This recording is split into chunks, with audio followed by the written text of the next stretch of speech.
की आता मी 12 ज्योतिर्लिंगाचं जे प्रागट्य आहे, स्वयंभू जे प्रागट्य आहे ते कथा तुम्हाला वर्णन करून सांगणार आहे.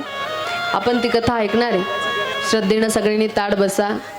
कुणाला आळस आलेला असेल थोडासा आपल्यातला आळस दूर करा. कारण आपण 12 ज्योतिर्लिंग तनानं नाही करू शकत. काही काहींकडे सांसारिक जबाबदारी आहे, त्यामुळे आपण तनानं तिथं नाही जाऊ शकत. परंतु मनानं किमान या 12ही ज्योतिर्लिंगाचं आपल्याला दर्शन करायचे. दादा असा आवाज असा रिदम तयार होईना व्यवस्थित, असा विस्कटल्यासारखा होतो. श्री राधे श्री राधे श्री राधे श्री राधे श्री राधे. त्यामुळे प्रत्येकानं श्रद्धेनं ताड बसा आणि आपण हे जे 12 ज्योतिर्लिंगाचा जो श्लोक म्हणणार आहे, सगळ्यांनी माझ्या पाठीमागे व्यवस्थित लक्ष द्या. मी जसं म्हणते तसं व्यवस्थित लक्ष देऊन सगळ्यांनी माझ्या पाठीमागे या श्लोकाचा उच्चार करायचा आहे बरं.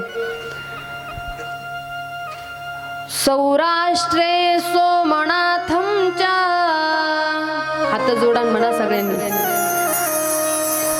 सौराष्ट्रे सोमनाथम च श्रीशैले मल्लिकार्जुनम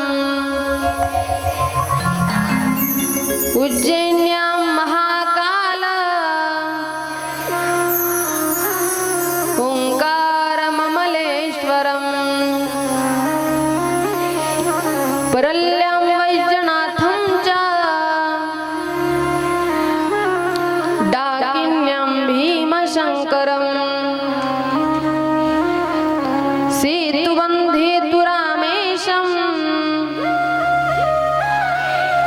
नागेशं दारुकावणे वाराणस्यं तु विश्वेशं त्र्यंबकं गौतमी तटे हिमालये तु केदारं गृष्णेशं च शिवालये एतानि ज्योतिर्लिंगानि सायं प्रातः पठेन् नरः सप्तजन्म कृतं पापं स्मरणेन विनश्यति स्मरणेन विनश्यति स्मरणेन विनश्यति. हरये नमः हरये नमः हरये नमः. उमापति महादेव की जय. हर हर. हे 12 ज्योतिर्लिंग आहे. आता याची कथा मात्र आपल्याला पाहायची की हे नेमकं प्रत्येक ज्योतिर्लिंगाचं प्रागट्य कसं झालं. अगदी कमी वेळ आहे आपल्याकडे. कलाकार बंधुवर्ग यांच्याही कथेचा समारोपाचा दिवस आहे. एक दादा आहे, त्यांनाही शिर्डीला जायचंय आणि मलाही एक कार्यक्रम आहे. खरं तर काल थोडासा इथं उशीर झाला. मला वाटलं होतं येवल्या जवळच कुठंतरी दिंडोरी असेल. घेतली होती तारीख मी, पण ती खूप दिवसापूर्वी घेतली. लोकांचं काय होतं ना, आपण जर एखाद्याला नाही म्हटलं तारखेला किंवा अचानक आपले कुठलं नियोजन झालं तर लोकांचा भ्रम असा असतो की यांना कुठंतरी इकडं पैसे जास्त भेटले असतील म्हणून ते आम्हाला दगा देऊन तिकडं चालले, असं होऊन जातं. कधी कधी आम्हाला स्वतःचं स्वास्थ्य बघावं लागत नाही. लोकांना दिलेला शब्द असतो तो पूर्ण करावा लागतो.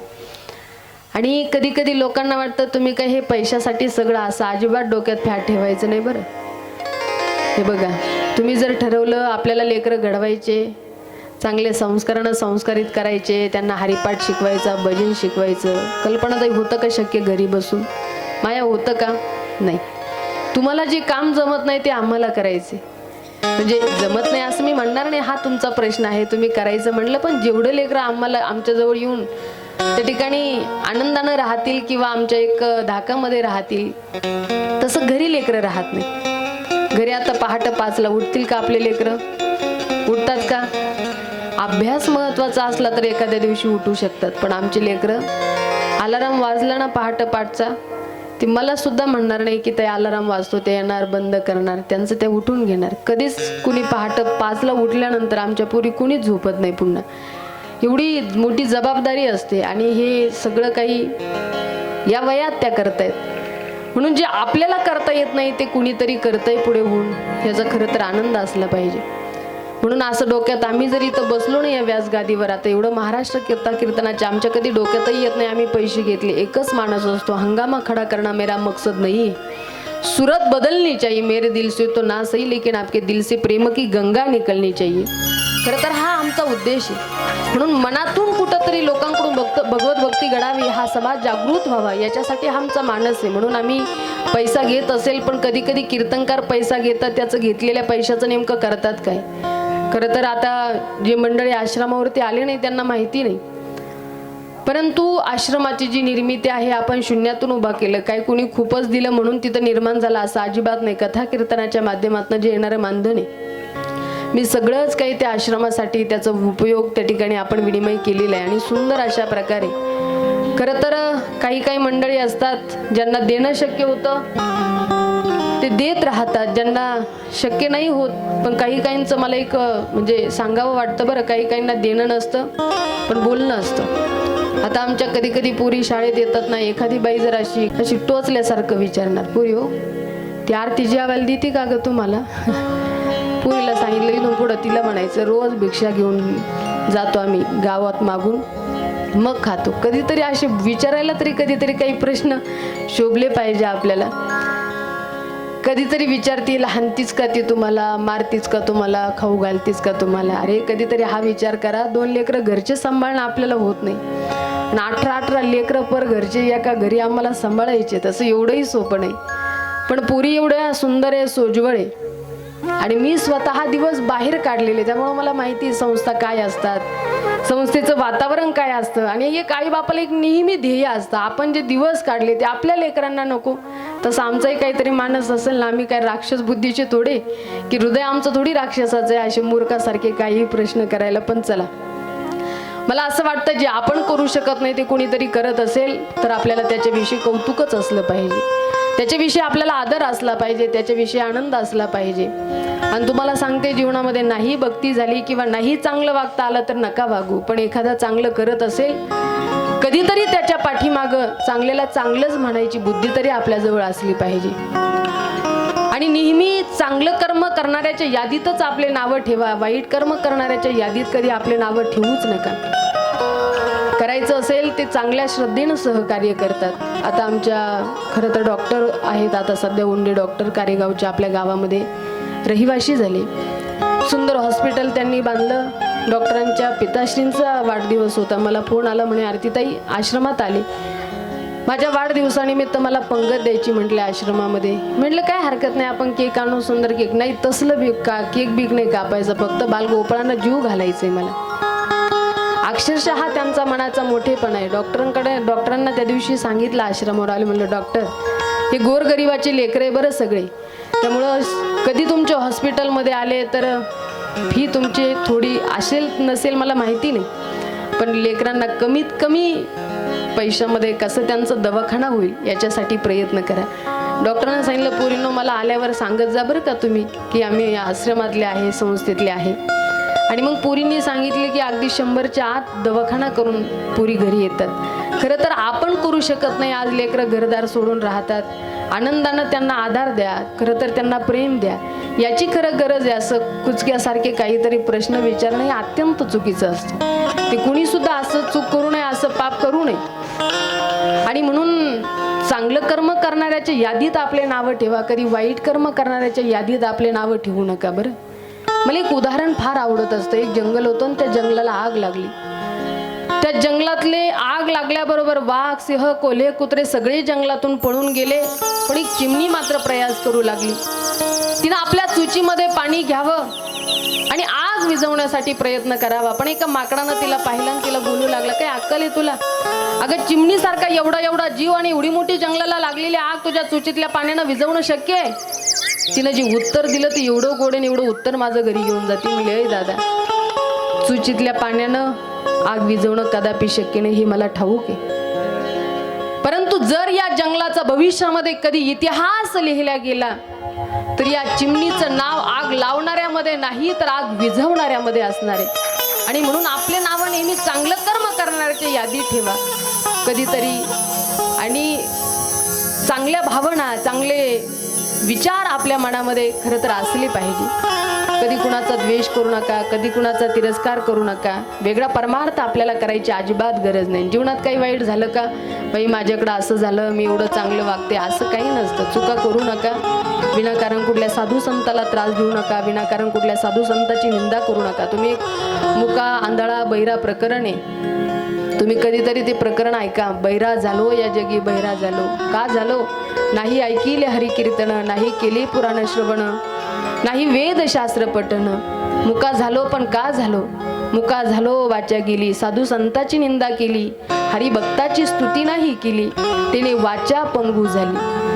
आपल्याला एवढं संतांनी दिव्य ज्ञान दिलं, अरे आज तुम्हाला आम्ही सांगतोय भक्ती करा, परमार्थ करा, नामचिंतन करा, पण जर तुम्हाला आम्ही सांगितलेलं पटत नसेल, योग्य वाटत नसेल, तर मग हे जरी नाही काल तरी दुसरा येईल, हे जरी नाही काल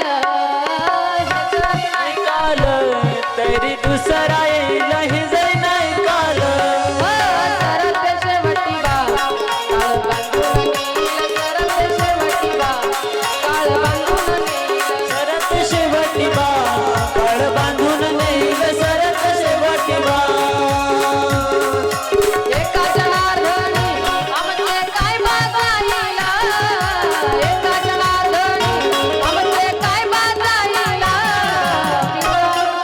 पिंगळा पिंगळा महाद्वारी बोलो तो देखा, पिंगळा महाद्वारी पिंगळा महाद्वारी बोलो तो देखा, पिंगळा महाद्वारी पिंगळा महाद्वारी बोल बोल तू देखा, पिंगळा महाद्वारी पिंगळा महाद्वारी बोल बोल तू देखा।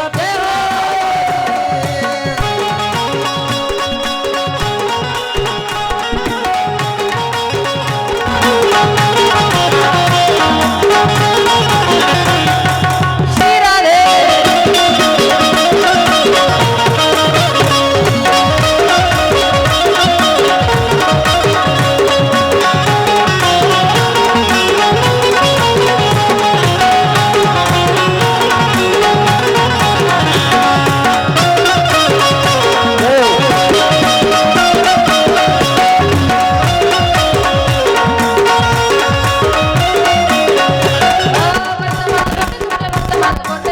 मन कुठे हो मन कुठे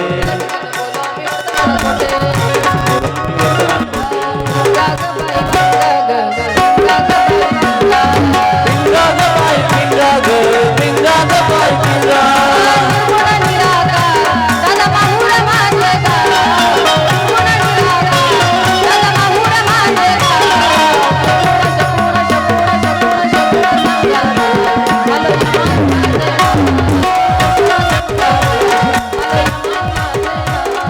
शकून सांगा बया आले या माई माझे गाव, शकून सांगा बया आले या माई माझे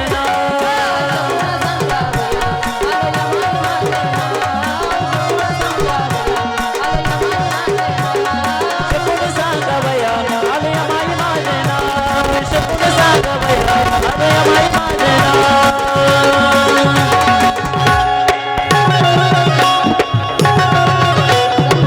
जागृत करू गेले नाही ऐकलं, आमची याच्यामध्ये काही हानी होणार नाही, पण हे जरी नाही काल तरी दुसरा येईल, हे जरी नाही काल सरते शेवटी बा काळ बांधून नेईल, सरते शेवटी बा काळ बांधून नेईल।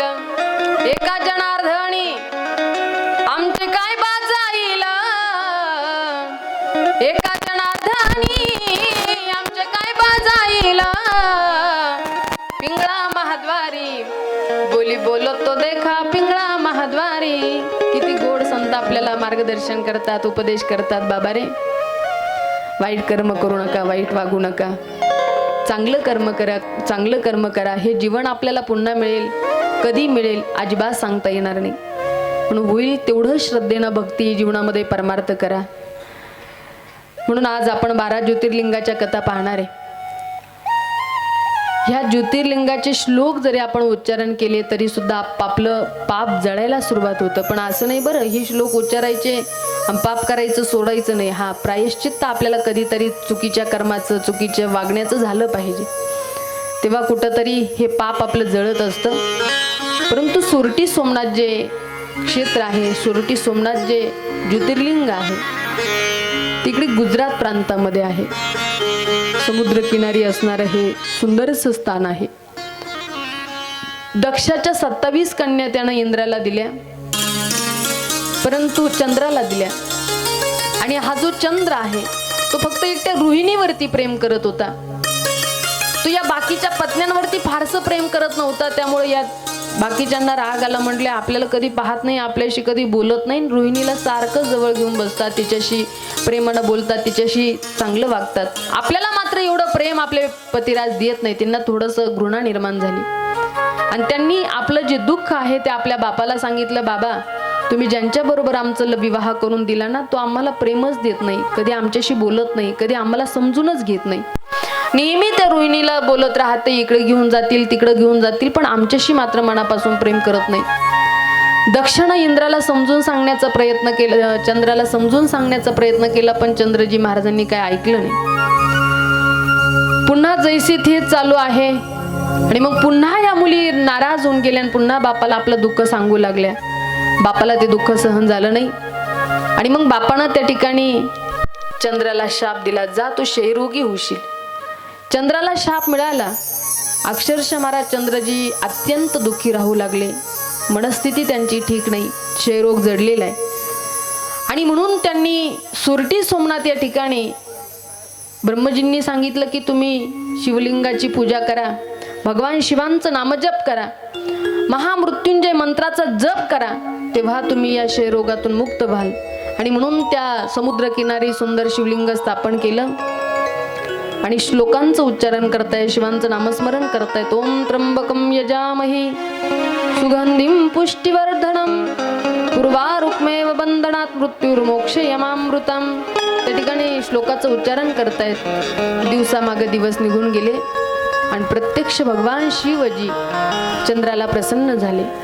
मी तुझ्यावरती प्रसन्न आहे, तुझ्या भक्तीवरती प्रसन्न आहे प्रभू. मला हा क्षयरोग लागलेला आहे, सासऱ्यानं मला त्या ठिकाणी शाप दिलेला आहे आणि म्हणून या क्षयरोगातून मी मुक्त व्हावं.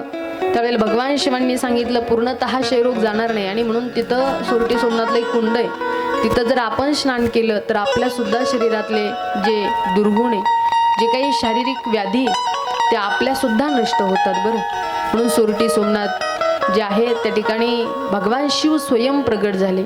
आणि त्यावेळेला या चंद्रानं सांगितलं, प्रभू माझ्या नावाबरोबर त्या ठिकाणी तुमच्या नावाबरोबर माझंही नाव या स्थानाला जोडल्या जावं. आणि म्हणून चंद्राचं एक नाव सोम आहे, म्हणून त्या स्थानाचं नाव पडलं सोरटी सोमनाथ.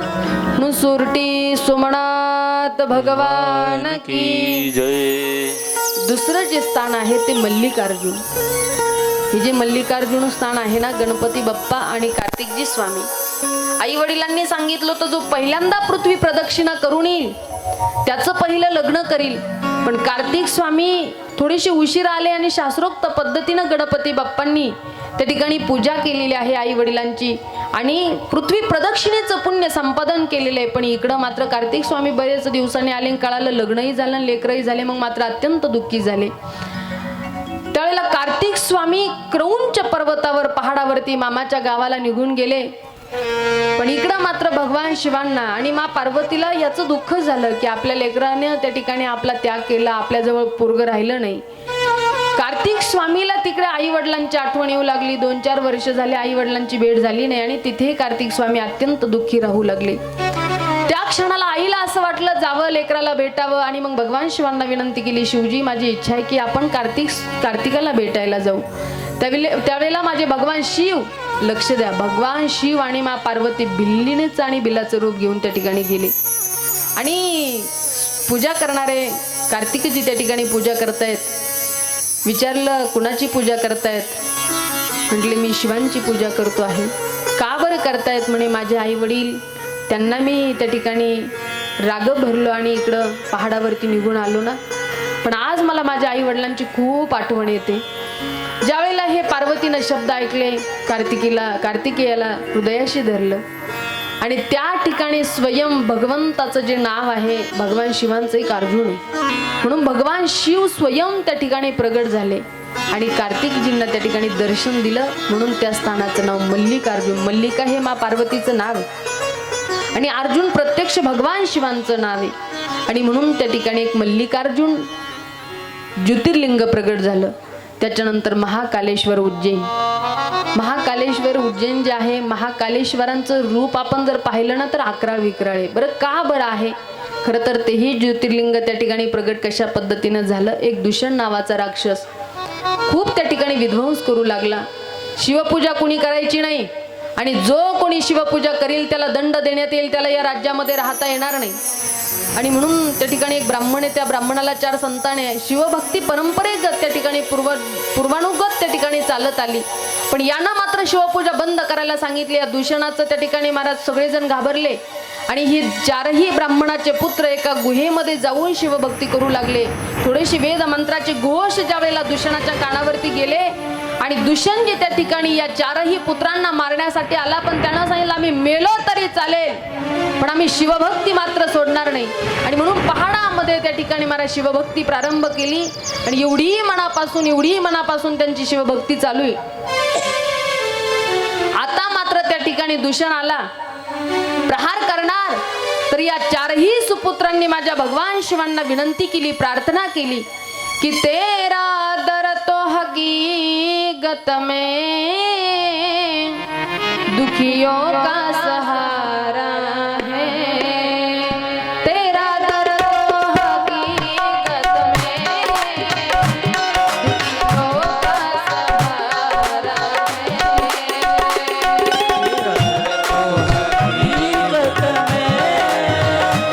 दुखियों का सहारा है, तेरा दर तो हकीकत में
का एक साथ टाळी आणि प्रेमानं तेरा दर्द हकीकत में, तेरा दर्द हकीकत में, तेरा दर्द हकीकत में दुखियों का सहारा है, तेरा दर्द हकीकत में दुखियों का सहारा है, तेरा दर्द का सहारा है, दुखियों का सहारा।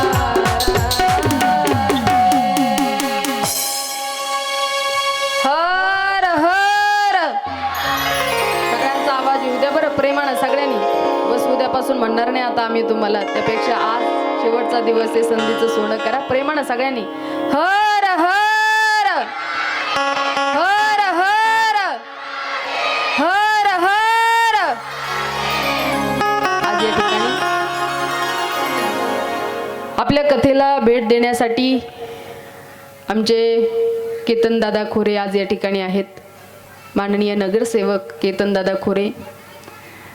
सहज सकाळी म्हटलं दादा, कारण आतामध्ये आपल्या आश्रमामध्ये आले होते, मला एक गवारे दादा म्हणून आहेत त्यांचा फोन आला, आरतीताई आमच्या नगरसेवक दादांना तुमच्या आश्रमामध्ये यायचं. म्हटलं असं काय विशेष काम आहे दादांना यावं वाटलं, परंतु त्यांनी जरांगे साहेबांच्या आंदोलनासाठी बिस्किट पुढे घेतली होती आणि तिकडलं आंदोलन स्थगित झालं, जे उपोषण होतं ते स्थगित झालं आणि त्यामुळे त्या जे बिस्किट पुढे उरले आता याचं काय करायचं, आणि म्हणून त्यांनी असे बरेच आश्रम जे आहे आपल्या परिसरामध्ये श्रीरामपूर तालुक्यामध्ये ते वाटूनच घ्यायचे असते तर ते एकमेकात वाटून घेऊ शकले असते, पण नाही, हा जो प्रसाद आहे आपण समाजाच्या नावानं घेतला ना, हा कुठंतरी चांगल्याच ठिकाणी गेला पाहिजे. आणि म्हणून आपल्या सगळ्या आश्रमातल्या विद्यार्थिनींसाठी 5 बिस्किट पुड्याचे बॉक्स त्या आश्रमात आता 10-15 दिवसाच्या आसपास घेऊन आले होते. आणि एवढं मोठं मन आहे त्यांचं, वाजवा वाजवा टाळ्या वाजवा. खरं तर ही मोठी सेवाच आहे बरं. म्हणून युवा नेते आमचे केतन दादा आहे, तेव्हा आमचा परिचय झाला. त्यांनी आश्रमाची पाहणी केली. मला एक खरं सांगू का, बोलणाऱ्यापेक्षा करणारी माणसं फार आवडतात. आणि आजकाल राजकारणामध्ये असंच होतं ना, नुसते आश्वासनं, याव करू त्याव करू, पाहायला गेलं तर काही नसतं. पण मला असं वाटतं असे काही मंडळी आहेत की जे वाणीनं बोलणार ते करण्यासाठी प्रयत्नशील, त्या ठिकाणी अगदी प्राणपणाला लावून ते झटत राहतात, करत राहतात. मला दादा म्हटले, ताई तुम्हाला इथं 2 मोठ्या बल्बांची काय म्हणतो आपण दादा, त्या हॅमॅक्सची गरज आहे. म्हटलं दादा सगळी गरज आहे, पण आता मी कुठपर्यंत पुरणार, जे येतं आहे ते सगळं आश्रमाच्या निर्मितीसाठी जवळपास 1 कोटी रुपयाची उलाढाल आत्तापर्यंत आश्रमासाठी मी करत आले. असं काही वेगळा निधी वगैरे काही कोणी दिलं नाही, आपण हे सगळं काही घरातूनच, म्हणजे मी कथा कीर्तनाच्या माध्यमात वर्णच करते आहे. त्यावेळेला दादांनी सांगितलं इथं गरज आहे ना ताई, आम्ही देऊन टाकतो, तुम्ही चिंता करू नका. आणि ते आले त्यावेळेला एवढा पाऊस झालेला होता. मी खरं तर आमच्या पटरे भाऊंनाही म्हटलं होतं एवढी रस्त्याची व्यवस्था करून द्या. 4-5 टेलर येऊन पडले, अडचणी आल्या, ते बंद झालं. पण दादा म्हटले ताई तुम्ही आता टेन्शन घेऊ नका, आम्ही भाऊ आहोत म्हणे तुमच्यासाठी. खरं तर आपला शिवकृष्ण सेवाधाम आश्रमाचा जो रोड आहे चारीच्या कडेला, अक्षरशः कधी कधी असं होतं ना, पोरी शाळेत यायला कंटाळा करतात ताई, खूप पाऊस झाला हो, आणि अक्षरशः येत असताना पाय पूर्ण भरलेले राहतात त्यांचे, म्हणजे रस्त्याची खूप गरज आहे. बरं जवळपास आता 2-3 लाखाचा 1-1.5 लाखाचा रस्ता आम्ही आमचा करून घेतला, पलीकडे 20-25 हजाराचा मुरुम टाकला. पण आता नुसतं एवढ्या मुरुमानं त्या रस्त्याला काही होणार नाही, त्याची व्यवस्थित उंची झाली पाहिजे किंवा व्यवस्थित त्याचं मोठे दगड गोटे टाकून त्याला बुजवून मग त्या ठिकाणी मुरुम टाकावं लागेल, म्हणजे अशी चांगल्या रस्त्याची तिथं गरज आहे. संस्थेतल्या विद्यार्थिनींना येण्या जाण्याला त्रास आहे, कधी कुणाला जर काही त्रास झाला तर रात्रीच्या वेळेला घेऊन जायलाही त्रास आहे. त्यांनी ती परिस्थिती पाहिली आणि मला म्हणले ताई आता चिंता नसावी. सरपंच दादालाही आग्रह केला, म्हणे ताईंचं हे जे काम आहे आपण मार्गी लावू.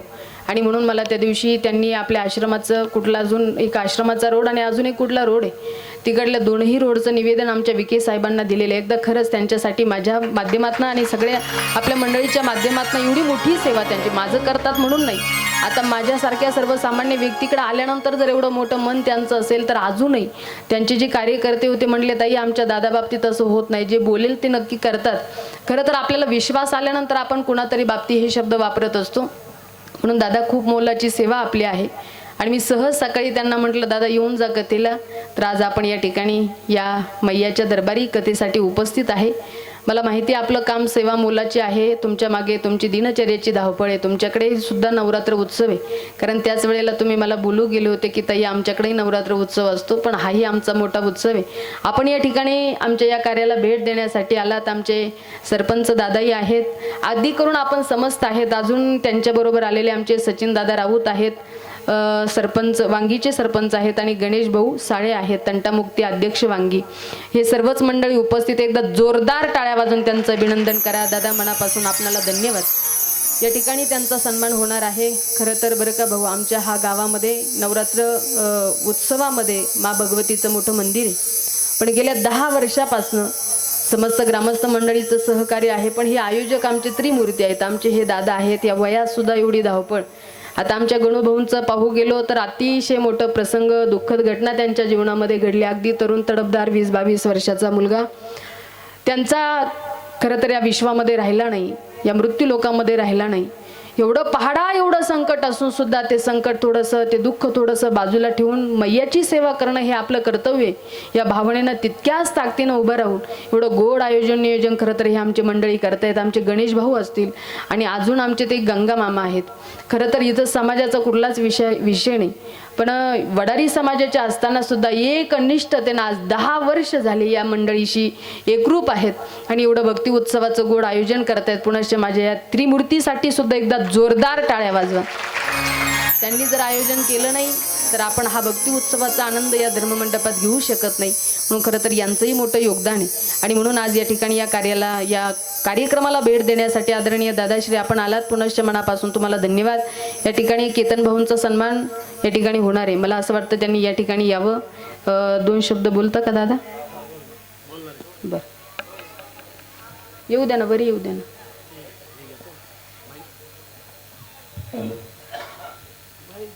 या ठिकाणी केतन भाऊ खोरे यांचा या ठिकाणी सन्मान होत आहे त्यांच्या हस्ते. श्रीराधे. यानंतर या कार्यक्रमाला उपस्थित आहे सचिन भाऊ राऊत, सरपंच वांगी, गणेश भाऊ साळे, अध्यक्ष तंटामुक्ती वांगी, योगेश जाधव, शशिकांत शिंदे, पद्माकर देशमुख हे या कार्यक्रमाला उपस्थित आहेत. त्यांचा या ठिकाणी सन्मान होत आहे.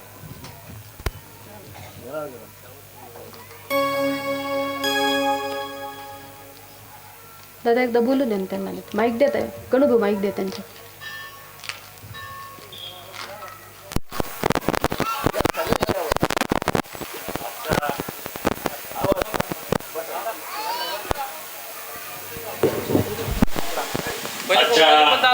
या दादा या वरी इकडून ये. कार्यक्रमानिमित्त आरतीताई शिंदे यांच्या राम. शिवमहापुराण कथेसाठी या ठिकाणी ताईंनी सांगितलं की खरं काम जे आहे ते तुमच्या आयोजकांचं आहे. आपल्या तुम्ही नमूद केलेले तिन्ही जे त्रिमूर्ती आहेत ते गावचे आपले सरपंच आणि सर्वच भक्तगण यांचं या ठिकाणी मी मनापासून आभार मानतो. खरं तर बघायला गेलं तर प्रताप काकांनी मला गेल्या 4-5 दिवसापूर्वीपासून सांगितलं होतं की दादा एक दिवस तुम्ही वेळ काढून या. आणि माझ्यासोबत या ठिकाणी आलेले आमचे पद्माकर भाऊ देशमुख असतील, शशिकांत भाऊ शिंदे असतील, योगेश भाऊ जाधव असतील, हे सगळे आम्ही श्रीरामपूर शहरामध्ये विविध समाजोपयोगी कार्यक्रम करण्यासाठी एकत्र आलेलो असतो. ताईंनी ज्याप्रमाणे उल्लेख केला त्याप्रमाणे मला आपल्या आश्रमाविषयी खरंच माहिती नव्हती किंवा माझी माहिती थोडी कमी असेल. तर मला ती सचिन गवारेंनी ज्यावेळेस सांगितलं त्यावेळेस आम्हाला सगळ्यांनाच तुमच्या आश्रमात येण्यासाठी आम्ही सगळे उत्सुक होतो. आम्ही तिथं आल्यानंतर तिथलच आजच्या काळामध्ये ज्या आपल्या लहान मुलींना तुम्ही धर्मज्ञान देताय ते सगळ्यात महत्वाचं आहे. कारण शेवटी कुठं तरी ज्यावेळेस तुमचा धर्म टिकेल त्यावेळेस तुमचं राष्ट्र टिकणार आहे आणि ही आजची काळाची गरज आहे.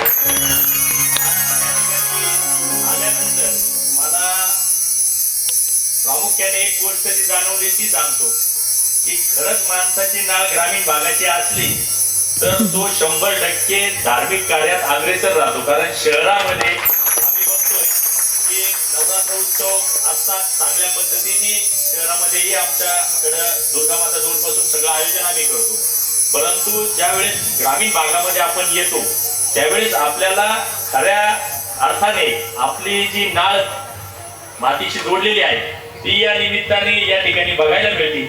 आपल्या सर्व ग्रामस्थांना या ठिकाणी उद्याच्या होणाऱ्या दसऱ्याच्या मी शुभेच्छा देतो. आणि ताई, तुम्हाला जे 2 शब्द आम्ही दिलेले आहेत ते दोन्ही शब्द नामदार राधाकृष्ण विखे पाटील साहेबांच्या माध्यमातून आम्ही 100% पूर्ण करून देऊ. आणि आपल्या आश्रमासाठी यापुढे जी आम्हाला शक्य होईल तितक्या पद्धतीची जी जबाबदारी आहे, मदत मी म्हणणार नाही, कारण मदत म्हणून फरक मी तुम्हालाही करणार नाही आणि आम्ही फरक होणार नाही. जी जबाबदारी आहे ती 100% आम्ही आमच्या मोरिया फाउंडेशनच्या माध्यमातून उचलू. आणि जो आम्ही श्रीरामपूर शहरामध्ये सकल मराठा समाजाच्या माध्यमातून आणि विखे पाटील मित्रमंडळाच्या माध्यमातून काम करतो त्या माध्यमातूनही जबाबदारी ती 100% खांद्यावर घेऊ. इतकंच सांगतो व सर्वांना विजयादशमीच्या शुभेच्छा देऊन थांबतो. जय हिंद, जय महाराष्ट्र. यांनी मार्गदर्शन करावं. बोला दादा बोला.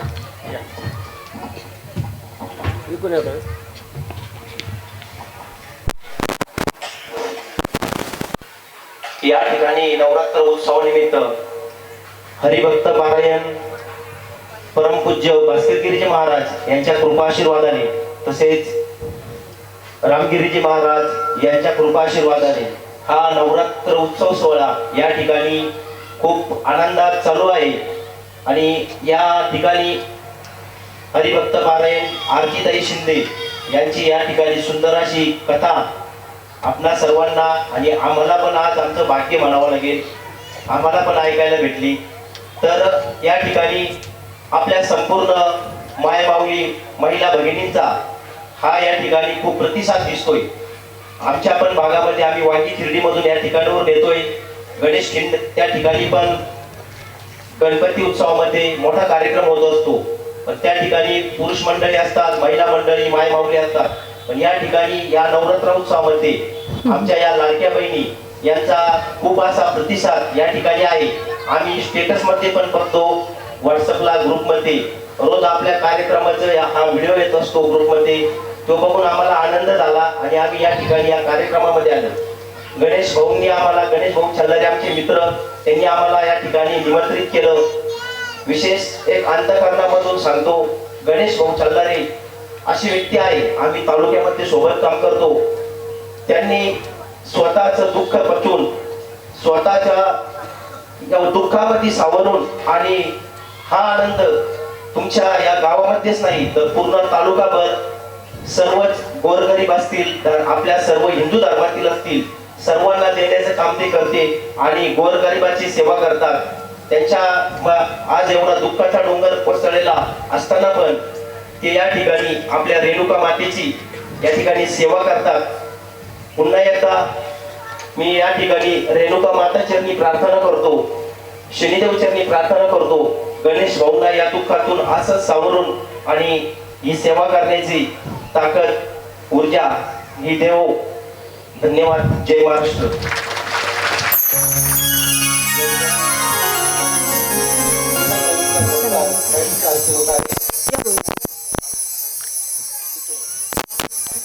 केतन भाऊ खोरे यांचा सत्कार त्यांच्या हस्ते होत आहे.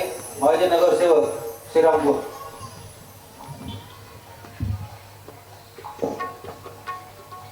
त्यानंतर सचिन भाऊ राऊत सरपंच वांगी यांचा या ठिकाणी सन्मान होत आहे.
श्री राधे.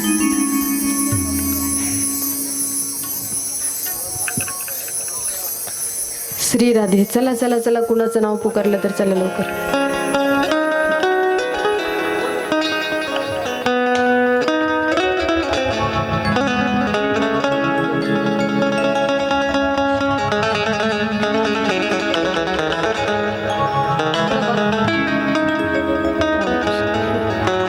आणि या सगळ्या मंडळींचे टाळ्या वाजवून स्वागत करा. आपण आलात, वेळात वेळ काढून मनापासून आपण सर्वांना धन्यवाद देऊ. आपली उर्वरित कथा प्रसंग आहे, आपल्याला तो पाहायचा आहे. एकदा प्रेमानं सगळ्यांनी हर हर महादेव. महाकालेश्वर उज्जैनचं महिमा आपण या ठिकाणी पाहतो आहे. प्रत्यक्ष भगवान शिवजी ते लिंगातून प्रगट झाले. 11 विकराळ असणारं ते रूप, दूषणाचा सहार, दूषणाला त्या ठिकाणी दूषणाचा वध करण्यासाठी, या परिस्थितीतून बाजूला करण्यासाठी प्रत्यक्ष भगवान शिव त्या लिंगातून प्रगट झाले. 11 विकराळ रूप भगवंतानं परिधान केलं आणि या दूषणाला भगवंतानं दंड दिला. बाकीचे म्हणतात प्रभू, 4ही त्या ठिकाणी भावंड म्हणतात देवा आम्ही तुम्हाला शरण आलो, आपण आमचं रक्षण केलं, पण देवा तुमचा वियोग आम्हाला सहन होणार नाही. तेव्हा भगवान परमात्मा महाकालेश्वर रूपानं त्या ठिकाणी प्रगट झाले आणि 4ही भावंडांचं रक्षण भगवंतानं केलं. त्यानंतर ओंकारेश्वर, आपण नर्मदेची परिक्रमा ज्या स्थानावरनं सुरू करतो त्याला ओंकारेश्वर भगवान म्हणतात. तिथे विद्यांचल पर्वत आहे, त्याला अभिमान झाला होता.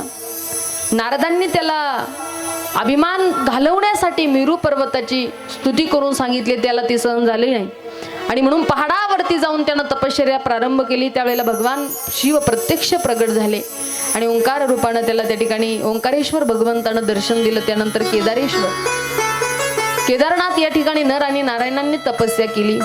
तिथं प्रत्यक्ष भगवान शिवजी पहाडामध्ये भगवान शिव त्या ठिकाणी प्रगट झाले, ते केदारेश्वर. आणि भीमाशंकर इकडे आपण जर गेलो, आपल्याला माहिती एवढे मोठे मोठे पहाड आहे. त्या भीमाशंकरला माझं कीर्तन 2-4 वर्षापूर्वी झालं होतं. अक्षरशः एवढे पहाड आहे, नुसता हा पहाड पार केला की तो पहाड, तो पहाड पार केला की दुसरा पहाड, एवढे पहाडामध्ये असणारं भीमाशंकरजींचं मंदिर आहे. पण ऐका बरं, पूर्वी काळी एक भीम नावाचा महाबलाढ्य राक्षस होऊन गेला.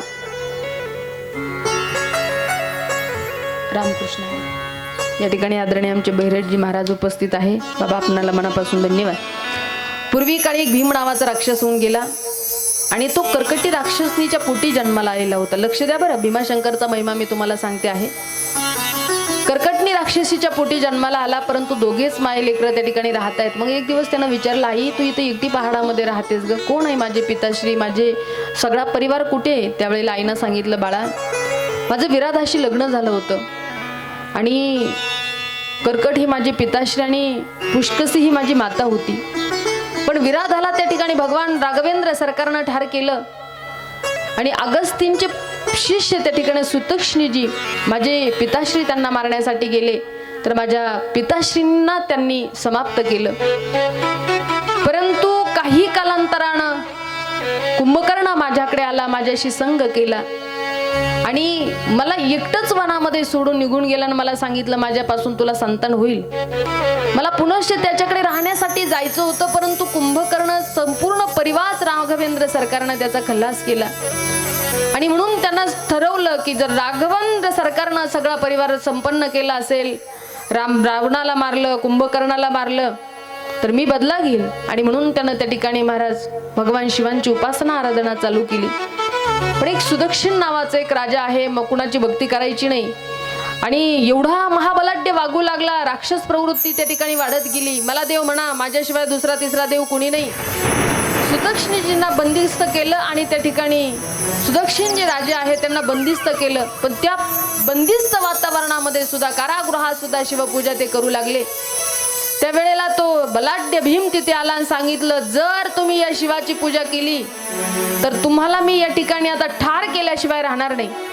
हे शब्द ऐकले आणि प्रत्यक्ष माझे भगवान शिव त्या ठिकाणी प्रगट झाले आणि सुदक्षिणजींचं रक्षण माझ्या भगवंतानं केलं. परंतु भीम त्या ठिकाणी राक्षस वृत्तीचा होता. त्यांना सांगितलं, देवा मला मारणारा हरकत नाही, परंतु तुमच्या नावाबरोबर माझं नाव जोडलेलं असावं आणि म्हणून त्या स्थानाचं नाव पडलं भीमा भीमाशंकर भगवान की जय. भीमाशंकर हे एक असणारं ज्योतिर्लिंग आहे. त्याच्यानंतरचं जे ज्योतिर्लिंग आहे ते त्र्यंबकेश्वर. भगीरथजी महाराजांनी तपस्या केली.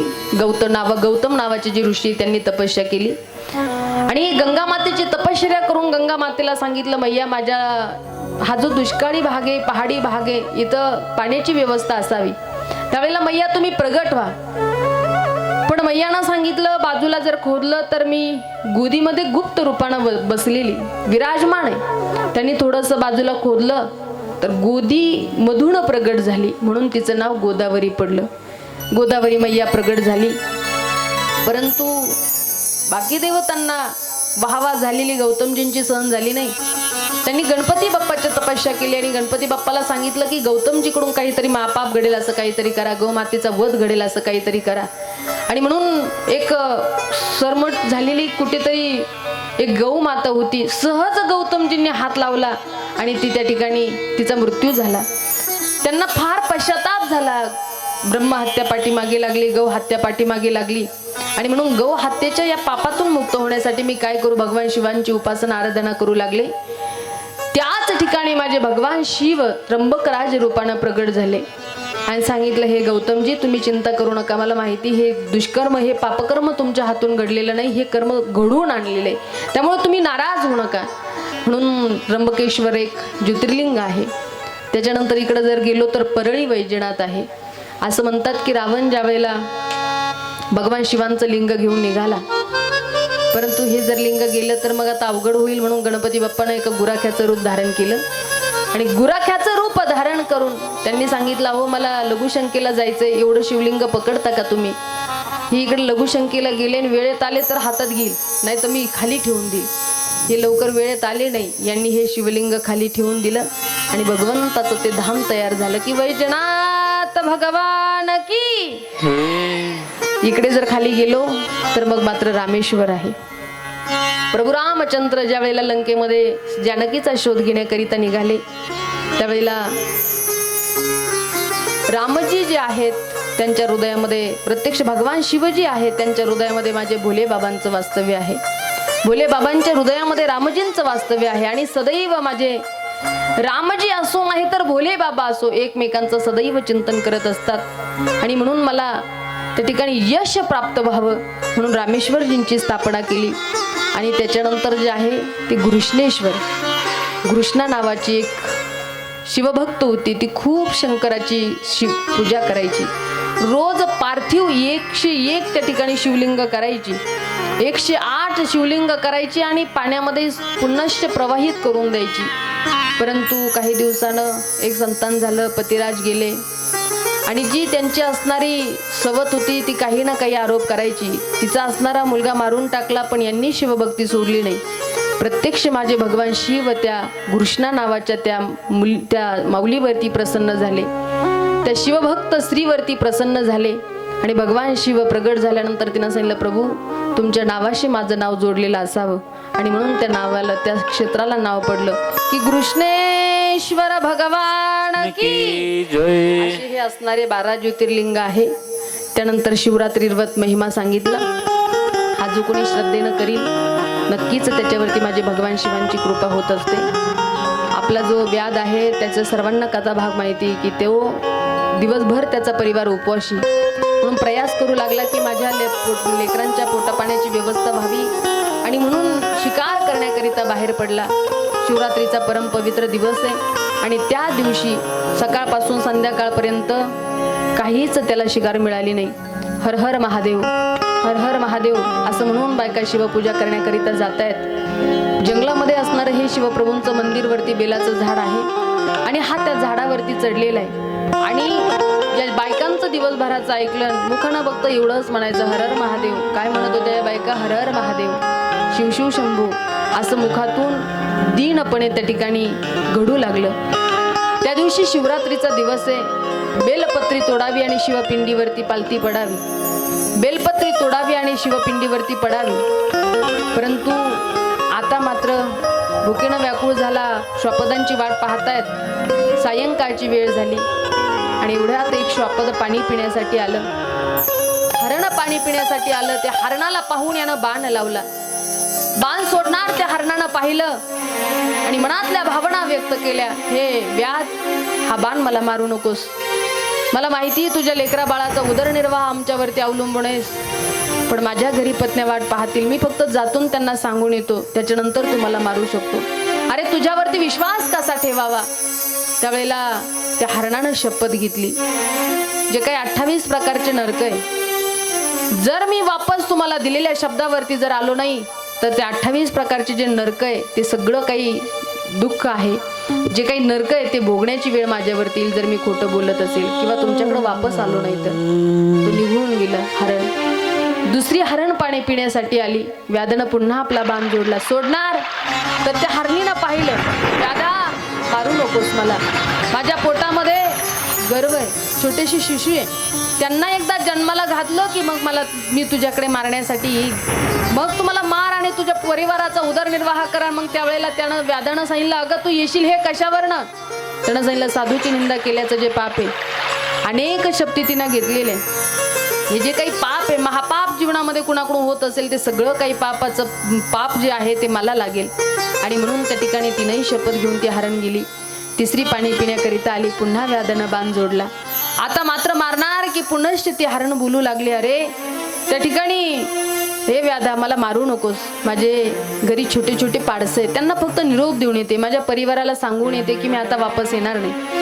आणि म्हणून व्याधानं त्या ठिकाणी बाण मारला नाही, पण दिव्य ज्ञान झालं, अरे हे मुके जीव आहे, पण या ठिकाणी माझ्या समोर शपथ घेऊन जात आहेत, नक्कीच काहीतरी महिमा यांच्यामध्ये असला पाहिजे. आज तिने हरणं मारले नाही, तिने हरणं गेले. जो मोठा हरण होता बायकांना सांगत होता, आता मी येणार नाही, मी एका व्यक्तीचा त्या ठिकाणी बळी झालेलो आहे, तुम्हाला आता मारणार आहे. ती दुसरी म्हणल्यावर तुम्हालाच काय, माझा सुद्धा आता तो प्राण घेणार आहे, पण मी बाळांना जन्माला घालण्यासाठी आले. तिसरी म्हटली, हो मला ह्या बाळांना पाजून मलाही तिथंच जायचंय, चला आपण सगळे जाऊ. तिनं बाळाला जन्माला घातलं, हिनं दूध पाजलं. बाळाला सांगितलं, बाळांनो आता आम्ही काय पुन्हा तुमच्याकडे येणार नाही, आता हे जे तुमचं जीवन आहे हे स्वतंत्र जीवन आहे, तुम्ही लहानची मोठं व्हायचं आणि तुमच्या जीवनात तुम्ही स्वतः उभं राहायचं. आता आई वडील म्हणून आम्ही तुमच्याजवळ नसणार आहे. हे दुःख ज्या वेळेला ऐकलं ना, बालक म्हणले, नाही नाही आम्ही येणार बाबा आई तुमच्या बरोबर, तुमच्या व्यतिरिक्त आम्ही जीवन जगणार नाही. व्याध त्या ठिकाणी झाडावरती बसलेला वाट पाहतोय. हरण आल्याबरोबर त्या ठिकाणी खाली उतरला आणि हे म्हणले, अरे आमच्यावरती जर तुझ्या लेकरा बाळांचा उदरनिर्वाह थांबून असेल तर व्याधा मार आता आम्हाला बाण. पण ते हरण पुढं झाले, छोटे छोटेसे पाडसन. त्यांनी सांगितलं, व्याधा जर बाण मारायचं असेल तर अगोदर आमच्या आई वडिलांना मारू नकोस, अगोदर आम्हाला मार. जर यदा कदाचित आम्हाला मारल्यानंतर, त्यांना मारल्यानंतर जर तुला आम्हाला लेकरं पाहून मारावं वाटलं नाही तर आई वडिलांच्या व्यतिरिक्त आम्हाला जीवन जगावं लागेल. इच्छा असेल तर आधी आम्हाला मार आणि मग त्यांना मार. हरण म्हणतात, नाही नाही अगोदर आम्हाला मारा, कारण आमचे हे लेकरं आहे, अजून यांचं जीवन, अजून यांचं भवितव्य यांच्याकडे, आताशी कुठंतरी यांचा जन्म झालाय, अजून लहानची मोठं त्यांना व्हायचंय, त्यांचं जीवन स्वतंत्र त्यांना जगू द्या, आधी आम्हाला मारा. परंतु शिवरात्रीच्या दिवशी उपवासाचं व्रत घडलेलं आहे. शिव शिव शंभो, हर हर शंभो, त्या बायकांचं ऐकून का असेना पण नाव मुखाला येतंय. आणि तो परम पवित्र दिवस, तो महाशिवरात्रीचा दिवस आहे. शिवरात्रीचं व्रत घडलं, डोळ्यातून अश्रुधारा वाहू लागल्या आणि प्रत्यक्ष त्या शिवपिंडूतून माझे भगवान शिव प्रगट झाले. आणि शिवजी त्या ठिकाणी महाराज त्या ठिकाणी त्याच्यावरती प्रसन्न झाले. अरे मी तुझ्यावरती प्रसन्न आहे शिव, अगोदर माझ्यावर प्रसन्न होण्यापेक्षा या हरणावरती प्रसन्न व्हा, कारण या हरणांनीच मला दिव्य ज्ञान दिलं. त्यांनी जर या ठिकाणी शक्ती घेतल्या नसत्या, इथून जर गेले नसते तर आज मी त्यांचं बाण लावून, त्या ठिकाणी बाण मारून मी त्यांचा आज जीव घेतला असता. पण सगळं जे दिव्य ज्ञान आहे, आज तुम्ही जे मला दर्शन दिलं ते माझ्यामुळे नाही, तर मला आज या हरणामुळे त्या ठिकाणी हे सगळं काही तुमचं दर्शन मला होत आहे. त्यावेळेला भगवंतानं सांगितलं, आकाश मंडलामध्ये सप्त ऋषी म्हणून यांना खरं तर स्थान प्राप्त होईल. आणि म्हणून आजही आपण आकाश मंडलामध्ये पहा, आपल्याला सप्त तारे पाहायला मिळतात. हे खरं तर हरणांना दिलेलं स्थान आहे. आणि म्हणून शिवभक्ती फार श्रेष्ठ आहे. देवामध्ये कधी आपण भेदभाव करायचा नाही. भक्ती करत असताना तुम्ही कोणत्याही देवाची करा, आपुला तो एक देव करून घ्यावा, तेने विना जीवा सुख नवी, असा हा भक्तीचा महिमा आहे. आणि म्हणून आपल्या गावामध्ये आपण अनेक वर्षानुवर्ष या ठिकाणी कथा कीर्तन सत्संग करत आलो. यावर्षी शिव महापुराण कथा माझ्यासारख्या अल्पज्ञानी पामराच्या वाटेला आदरणीय ह्या सगळ्या आयोजक मंडळींनी सुपूर्द केली. भगवतीनं जशी बुद्धी दिली, भगवान शिवांनी जशी बुद्धी दिली तसं फक्त मी बोलण्याचा प्रयास केलेला आहे. अशीच कथा असेल असं मी अजिबात म्हणणार नाही. कथा फार विस्तारा नाही, पण माझा जसा अभ्यास झाला, माझ्या बुद्धीला जसं जमलं तसं मी सांगण्याचा तुमच्यासमोर फक्त प्रयत्न केलेला आहे. कथेचा अभ्यास खरं तर एवढं सोपं नाही. मी नवीन भागवत कथा शिकायला ज्या वेळेला वृंदावनला गेले ना, 6 महिने मी वृंदावनला राहिले. रात्रंदिवस अक्षरशः मी रात्रही पाहू नये, दिवसही पाहू नये, रात्रीच्या 1-1, 2-2 वाजेपर्यंत अभ्यास करायचे. कारण एक होतं ना की तिकडलं वातावरण फार दूषित होतं. एवढी थंडी, इरवी गरमी इतकी, तिकडे तुफान आहे. तुम्ही कधी गेलात ना, असे नेहमीच्यानं थेंब गळत राहतील. आणि थंडीच्या दिवसात तर एवढी थंडी की दिवसासुद्धा श्वेटर आणि अंगावरती शाली घेऊनच फिरावं लागेल, कारण ऊन पडतच नाही. म्हणजे 3ही ऋतू असं म्हणतात की वृंदावनमध्ये 3ही ऋतूंना आनंद घ्यावा वाटतो, म्हणून 3ही ऋतू तिथं जास्तीत जास्त प्रमाणात आपल्याला पाहायला मिळतात. पण या परिस्थितीमध्ये सुद्धा एक कथेचं खरं तर अभ्यासाची हातवटी माहिती होती, त्यामुळं शिवकथा बसवायला मला एवढी अवघड गेली नाही. पण मी ही करत नाही, प्रत्यक्ष भगवान शिव माझ्याकडून करून घेतात. म्हणून आपण भक्ती करत असताना देवामध्ये कधी भेदभाव करायचा नाही. हा देव श्रेष्ठ, तो कमी. खरं तर हे जे देवांचे अवतार हे सगळे एकच आहे. इकडे नरहरी सोनार जे आहेत ना, ते शिवभक्त होते आणि भगवान पांडुरंग परमात्म्याच्या कमरेची साखळी त्यांना बनवायची होती, म्हणून त्यांना पाठवलं. तर ते म्हटले नाही नाही, मी असं माप घेणार नाही, माझ्या डोळ्याला पट्टी बांधा म्हटले. पट्टी बांधली, पण हातानं जर पाहू गेले, कमराचं माप वगैरे घ्यायला गेले की त्यांना शिवपिंडच दिसायची. डोळे उघडून पाहिलं की नाही नाही, हे तर देवाचं कंबर आहे. पण खरं तर त्यांना लक्षात आलं, हरिहरा भेद नाही नका करू वाद. देव वेगळे नाहीच आहे, भगवंतानं हे रूप परिधान केले. म्हणून आपल्याला जे श्रद्धेला येईल, पांडुरंग असेल, संत असतील, नवे नवे भगवंत असेल, विष्णू जे असेल, फक्त श्रद्धेनं भक्ती पूजा करा. नक्कीच भगवान आपल्या भक्तीवर प्रसन्न होतो. आज दिव्य पांडुरंग परमात्म्याची आणि भगवान शिवांची झाकी आपण या ठिकाणी पाहणार आहे. तत्पूर्वी सगळ्यांनी 2 हातांना टाळी वाजवा, सगळ्यांनी प्रेमानं भजन करा. अगदी सगळ्यांनी ताड बसा, श्रद्धेनं टाळी वाजवा आणि सगळ्यांनी प्रेमानं भजन करा. तुले ले हरी का नाम विठ्ठल पांडुरंग, तुले ले हरी का नाम विठ्ठल पांडुरंग. तुले ले हरी का नाम विठ्ठल पांडुरंग, तुले ले हरी का नाम विठ्ठल पांडुरंग. पांडुरंग पांडुरंग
म्हणा म्हणा सगळ्यांनी प्रेमाना पांडुरंगा पांडुरंगा पांडुरंगा पांडुरंगा